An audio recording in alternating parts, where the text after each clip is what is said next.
Thank you, and we're very pleased to have with us the Special Representative of the Secretary General for Colombia, Carlos Ruiz Massieu, and he just got done briefing the Security Council, and he'll talk to you now. Mr. Ruiz Massieu, over to you.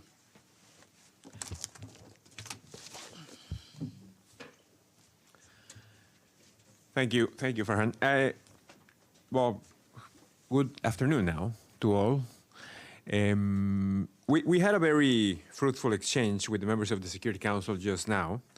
I basically introduced the latest report of the Secretary General in terms of the implementation of the agreement between the government of Colombia and FARC. It is encouraging to hear once again the unanimous support from the Security Council to the Colombian peace process, including the implementation of the peace agreement. And it was, as I said, very encouraging exchange. We also heard at that time not only my briefing, but that of a youth representative in Colombia, a youth leader in the Nariño department in the Pacific of Colombia. And that also highlights the importance of the role that the youth plays in this particular peace agreement. It's important to flag that Colombia is reaching day by day different milestones in terms of the implementation of the agreement, even though we still face very important challenges ahead. These days, as you know, as is in many parts of the world, the impact of the COVID-19 pandemic. In the case of Colombia recently, an unprecedented social unrest as well in the country, and all the natural challenges of to implement the agreement within this context. Now, looking forward, we are about to, we set our sights in the 5th anniversary of the signing of the peace agreement, and we are making calls to encourage basically both parties to implement, to accelerate implementation, to make strong steps and in order to step up efforts in this, which is already at this stage the last year of President Duque administration. I think it's important to continue consolidating the gains achieved so far. Additional to that, the report, we're focusing on 5 priorities that the Secretary General has flagged for this year. The security is one of the main concerns of the current situation. The security for ex-combatants, for social leaders, for human rights defenders, and we required additional steps towards improving the security situation. And the other priorities, important progress has been made, but I have to also flag in terms of the priority regarding reconciliation, because we're moving day by day to what was the vision, one of the main visions in the agreement in the first place, which was the victims, a basic victim-centered agreement. So because of the progress made by the 3 institutions of the comprehensive system for truth, justice, reparation, and non-repetition, we are making important progress. There were important milestones achieved also in this area, particularly the acceptance of the former FARC leadership, the former guerrilla leadership, about recognizing committing war crimes, crimes against humanity, in regards to the kidnapping related case that the Special Jurisdiction for Peace opened, and that not only was very important to the process of truth, of acknowledgement, of forgiveness, but mainly for reconciliation. There are additional decisions by the Special Jurisdiction for Peace these days that are focusing on those extrajudicial killings that happened during the conflict. And we trust that all actors involved in the conflict will behave in such a way, or they react in such a way that will continue to build on elements that will help Colombians make really strides to have a national reconciliation at the end of the day, which is the ultimate objective of not only the agreement in itself, but what the UN can contribute to it. And even in that area, the new mandate that was given to us by the Security Council represents that contribution from the UN to the transitional justice and therefore reconciliation in the country. So I will leave it there in case there are any questions in regards to this briefing or in general to the context and the Colombia Peace implementation. Okay, we will turn to our colleagues in the virtual room. Please let us know or raise your hand. Okay, Evelyn, yes, please. Go ahead. Yes, can you tell us what's happening with the refugees? Are you still getting many from Venezuela, and how are you handling this? Yes, can you repeat a bit the refugees from Venezuela and the status given by the country? Yes. No, I mean, are you still receiving many of them? Yes, the information we have from UNHCR, which is basically helping and assisting the implementation in general of the status, the temporary status provided to them by the government of Colombia, it shows that still the flow is quite steady in terms of the Venezuelans getting into the country, but we have to recognize, and has been recognized by the UNHCR and other parts of the UN system, of the importance of such decision from the government of Colombia, a very generous decision in terms of giving them regularization status, so to speak, that will allow for them to receive social services, to get, in this case, so important to get vaccinated and to have that regular temporary status. So our colleagues from UNHCR are doing a fantastic job in assisting the government of Colombia, and in order to implement this. It's a very ambitious program. Is, as I recall, around 2 million Venezuelans in the country, and but we trust that it will really help their situation in terms of their own rights, and it was the right thing to do for Colombia, and we appreciate the decision they took. Okay, James Reinhold, please. Go ahead. Hi there. I'm just checking that you can hear me. Perfectly. Yeah, thank you so much. Thanks so much for the briefing. I've got a question about the recent developments in Haiti, the assassination of the president and the arrest of several Colombian nationals who have been accused of being mercenaries and hired. I mean, what is the perspective on this from the Colombian point of view? What have you noticed with the Colombian officials that you've been dealing with? What's been the reaction over there in Bogota? And is there any involvement from the United Nations or the Colombian government that should be expected at this stage? Yeah, basically from the Colombian government, they acknowledge their origin in terms of their nationals, in terms they were former military in the country very rapidly after the information was out there, and they have announced that the president has announced actually the full collaboration with investigations that are taking place. So at this stage, I think we all have to wait for the investigations to develop, to come to a conclusion. But the government of Colombia has expressed that. Even the vice president just recently, after the meeting after the Security Council in the stakeout, reconfirmed their full collaboration with investigations from from Colombia, and even, as I heard, sending some support from Colombia to Haiti for finalizing that. But that's as much as I know, as we know, but we all have to wait for the investigations to continue and get a final result and conclusion in terms of the whole event. And in this case, I can just echo the words of the Secretary General in terms of, again, rejecting and condemning this heinous crime, and obviously our solidarity and condolences with the whole people of Haiti in this situation.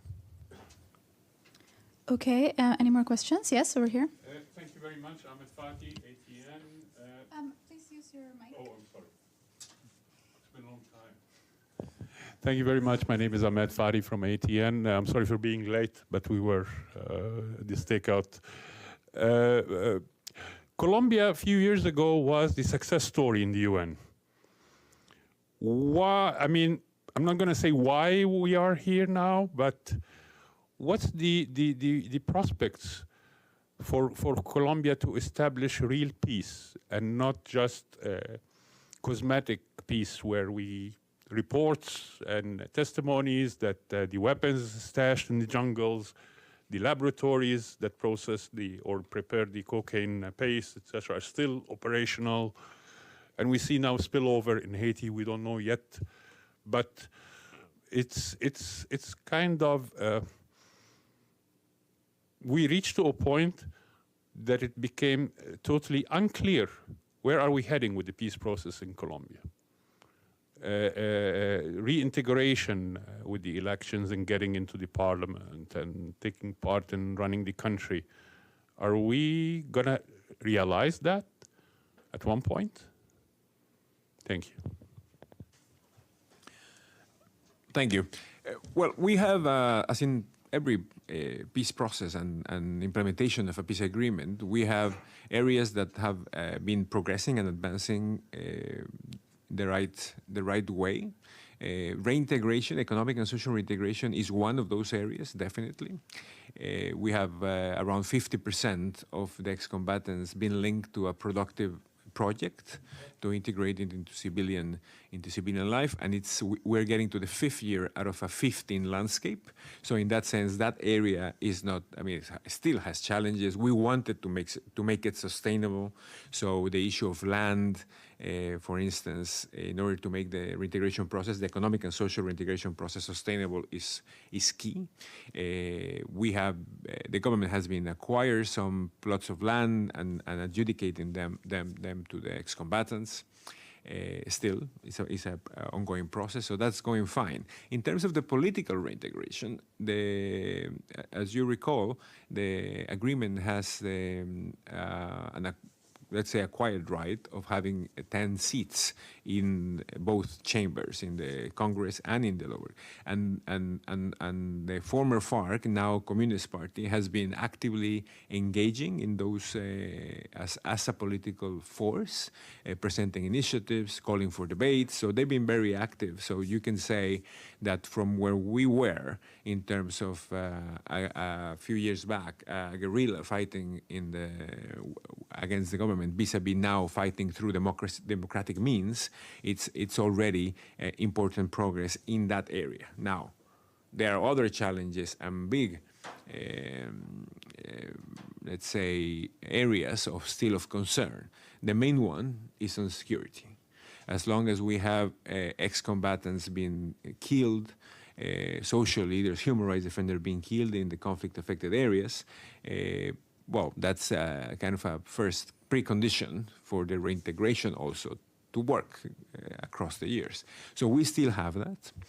We are still encouraging the government to increase the comprehensive presence of the state in the conflict-affected areas in order to fill fully those gaps that the demobilization of FARC left, instead of allowing other, unfortunately, illegal armed groups to get a hold on those territories, and then the gains, the peace dividends, then are less easy to grasp from the communities, which is another area. So at the end, I mean, just focusing on the two mandated areas to the mission. so in those areas, you can see that there are progress, but at the same time, there are big challenges. So still, we are confident that in the 10 years that we have left until, I mean, at least in the initial landscape, we can get a success story at the end of the day, that peace will get consolidated.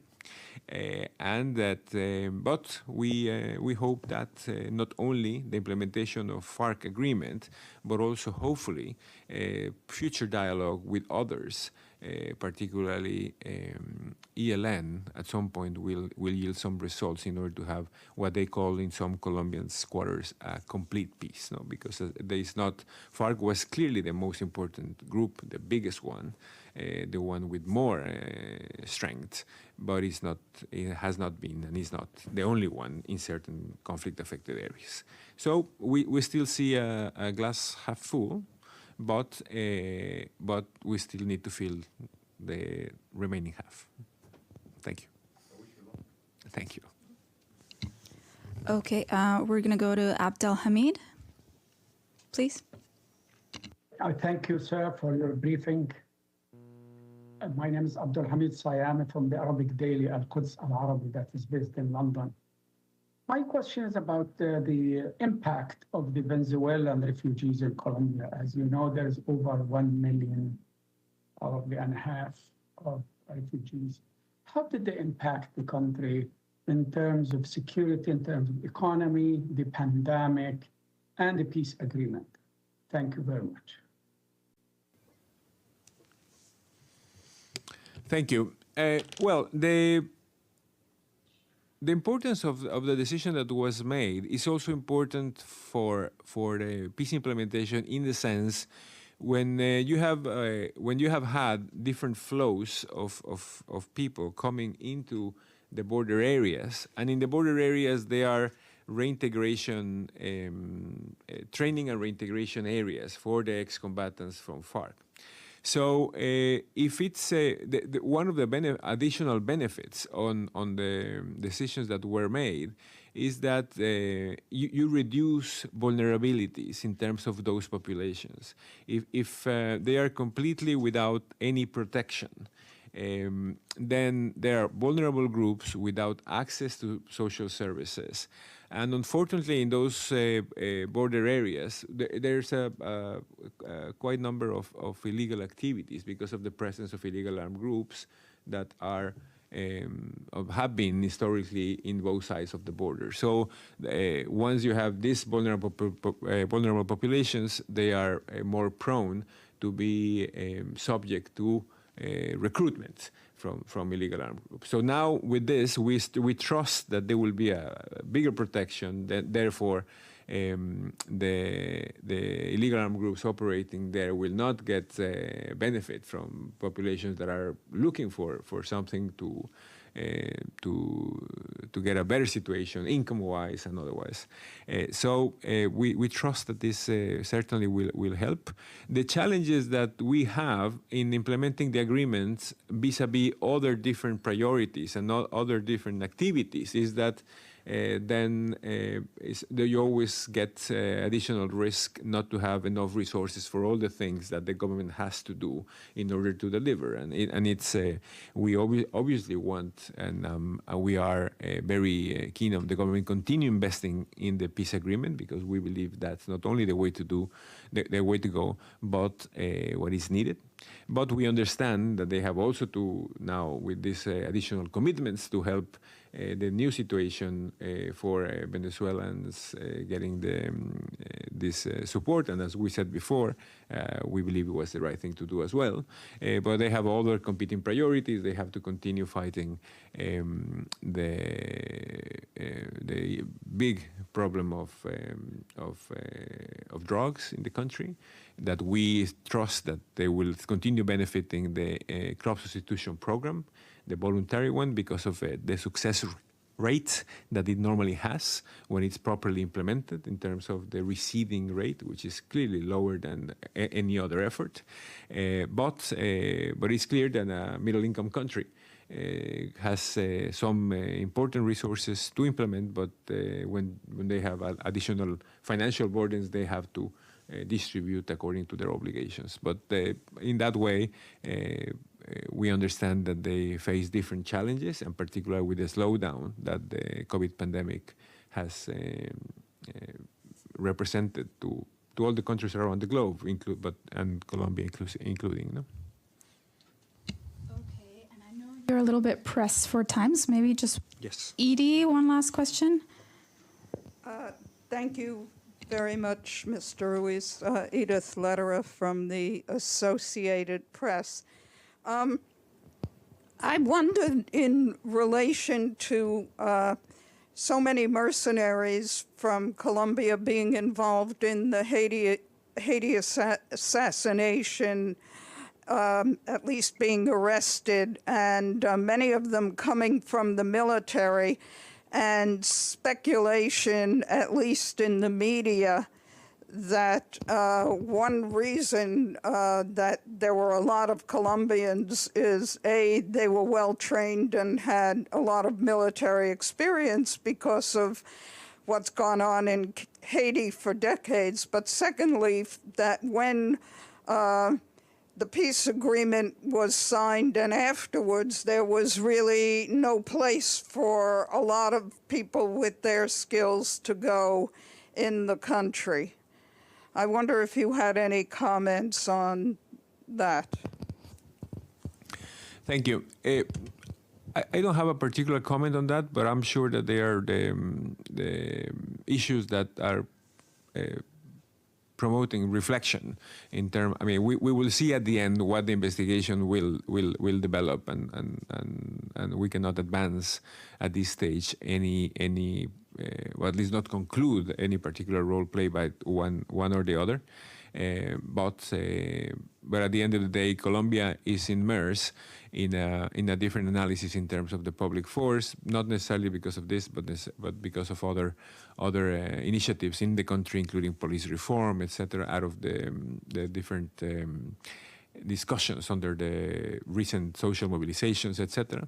But I'm sure they have to continue thinking how to improve and what is the role of the public forces, being that the military, the police, or the how do you call it, the military police for that matter. No? But it's something that they have to.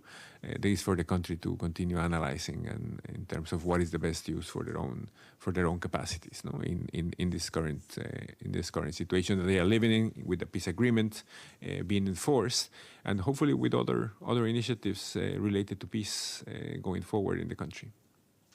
Thank you. Okay, thank you. I'm so sorry. I think that's all the time we have today. Thank you so much.